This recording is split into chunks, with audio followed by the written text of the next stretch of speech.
மூன்றாம் அதிகாரம். என் சகோதரரே, அதிக ஆக்கினையை அடைவோம் என்று அறிந்து உங்களில் அநேகர் போதகராகாதிருப்பீர்களாக. நாம் எல்லாரும் அநேக விஷயங்களில் தவறுகிறோம். ஒருவன் சொல் தவறாதவனானால் அவன் பூரண புருஷனும் தன் சரீரம் முழுவதையும் கடிவாளத்தினாலே அடக்கிக் கொள்ளக்கூடியவனுமாயிருக்கிறான். பாருங்கள், குதிரைகள் நமக்கு கீழ்ப்படியும்படிக்கு அவைகளின் வாய்களில் கடிவாளம் போட்டு அவைகளுடைய முழு சரீரத்தையும் திருப்பி நடத்துகிறோம்.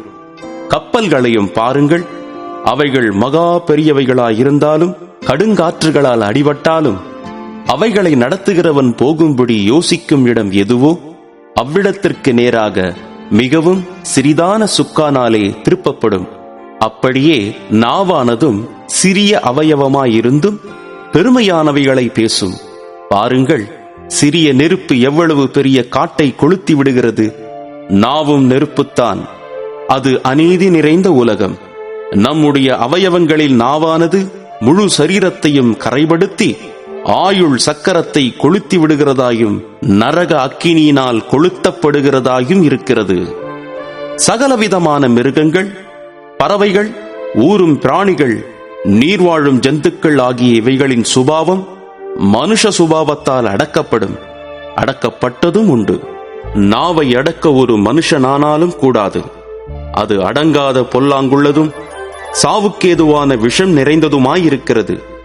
அதனாலே நாம் பிதாவாகிய தேவனை துதிக்கிறோம். தேவனுடைய சாயலின்படி உண்டாக்கப்பட்ட மனுஷரை அதனாலேயே சபிக்கிறோம்.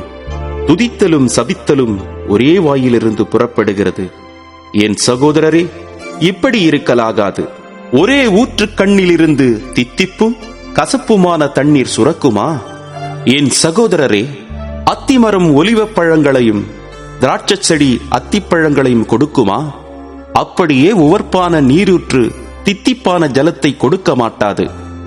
உங்களில் ஞானியும் விவேகியுமாயிருக்கிறவன் எவனோ அவன் ஞானத்திற்குரிய சாந்தத்தோடே தன் கிரியைகளை நல்ல நடக்கையினாலே காண்பிக்க கடவன். உங்கள் இருதயத்திலே கசப்பான வைராக்கியத்தையும் விரோதத்தையும் வைத்தீர்களானால் நீங்கள் பெருமை பாராட்டாதிருங்கள். சத்தியத்திற்கு விரோதமாய் பொய் சொல்லாமலும் இருங்கள். இப்படிப்பட்ட ஞானம் பரத்திலிருந்து இறங்கி வருகிற ஞானமாயிராமல் லௌகிக சம்பந்தமானதும் ஜென்ம சுபாவத்துக்குரியதும் பேய்த்தனத்துக்கடுத்ததுமாயிருக்கிறது.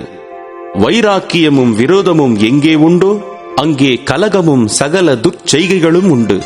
பரத்திலிருந்து வருகிற ஞானமோ முதலாவது சுத்தமுள்ளதாயும் பின்பு சமாதானமும் சாந்தமும் இணக்கமும் உள்ளதாயும் இரக்கத்தாலும் நற்கணிகளாலும் நிறைந்ததாயும் பட்சபாதம் இல்லாததாயும் மாயமற்றதாயும் இருக்கிறது. நீதியாகிய கனியானது சமாதானத்தை நடப்பிக்கிறவர்களாலே சமாதானத்திலே விதைக்கப்படுகிறது.